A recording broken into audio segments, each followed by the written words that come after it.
Pero ako din, nung time na yun, feeling ko, ako talaga, kasi si Fourth, parang nakikita ko din Sa ako. labas sa trash.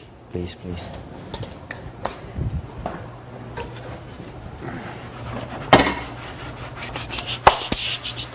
Sinigam.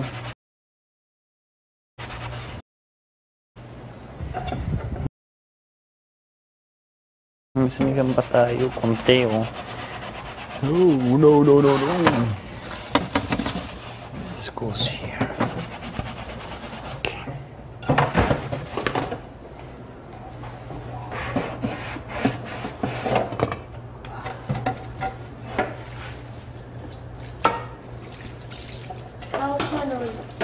Okay lang siya.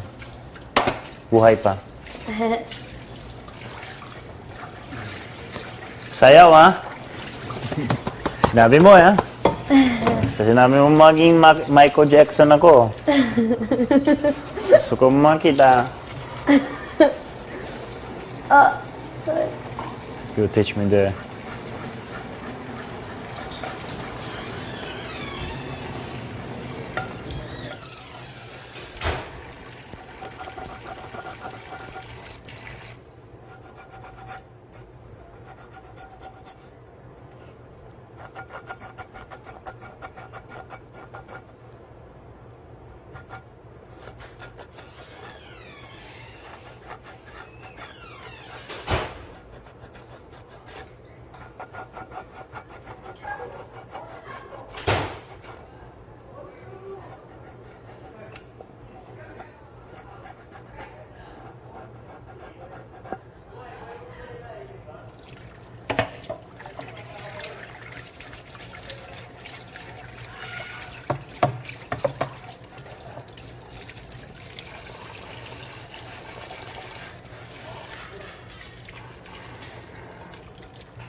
Every time dirty, mga dishes, nobody clean the dishes, nobody makes tapon sa mga trash, or the kitchen is always dirty kasi everybody gets food coming out, the floor is always dirty, always needs mop, always needs walis, carpet, everybody's eating, step on the carpet, always dirty, the table is always dirty, people sit there all the time, trash, plus mga C2s there, plus lahat, bro.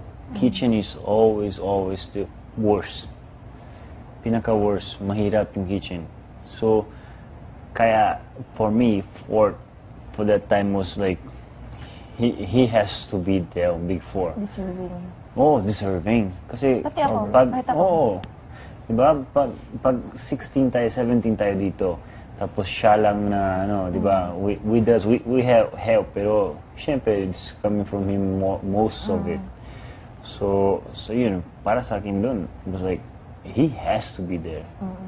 Kasi, never siya sa bad mood always kasama sa lahat, always having fun, sa mga task, sipag siya sa task din di ba?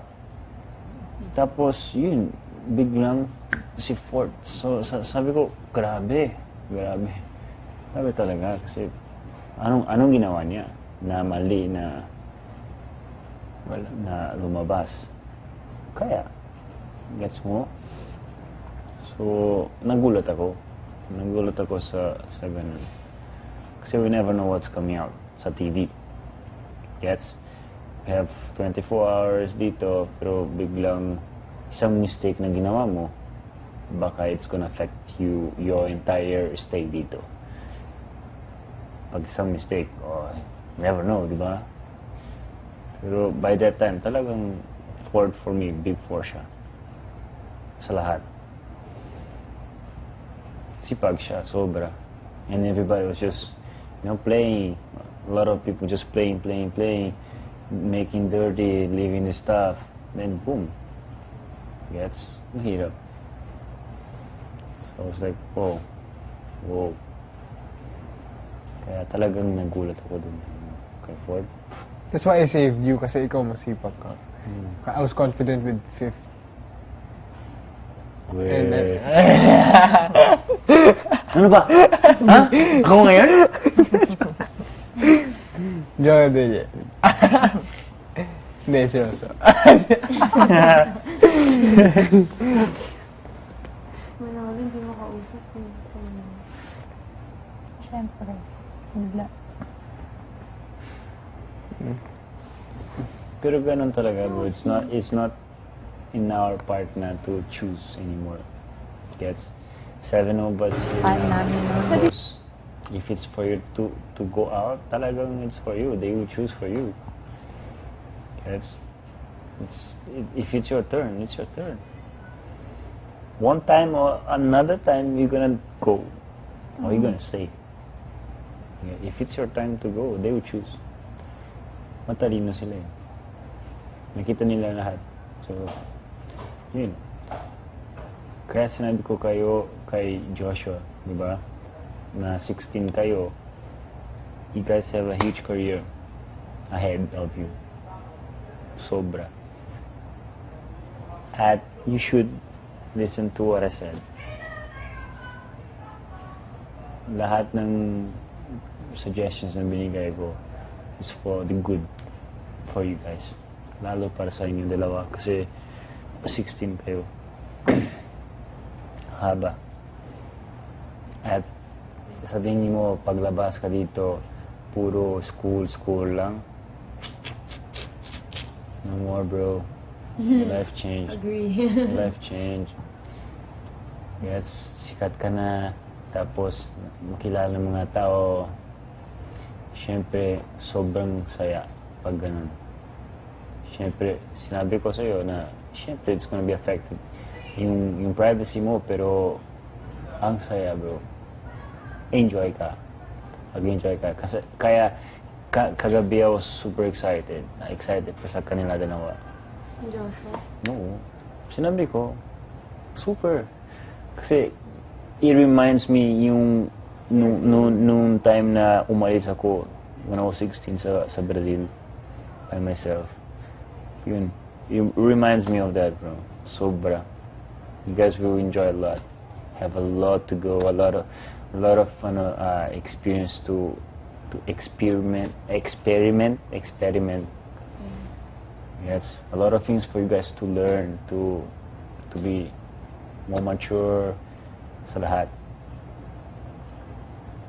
Good start. Sinabi ko sa kanila na iba yung Manolo ngayon kaysa yung Manolo sa umpisa nung dumating siya dito. Sobra, bro. You learn so much. So much. Sinabi ko din na lahat ng ginagawa tayo dito ngayon, puro workshop eh. We don't make pansin, pero lahat. Kahit ng mga task, kahit ng mga shower, kahit yung mga living with each other, babae, lalaki, together. Yung mga task na singing, mga task na sayaw. Puro workshop for artista. Walang tulog. Lahat. Basta tapings, di ba? Totoo. Tumawa ka dyan. Tuloy lang. Memorize. I feel it.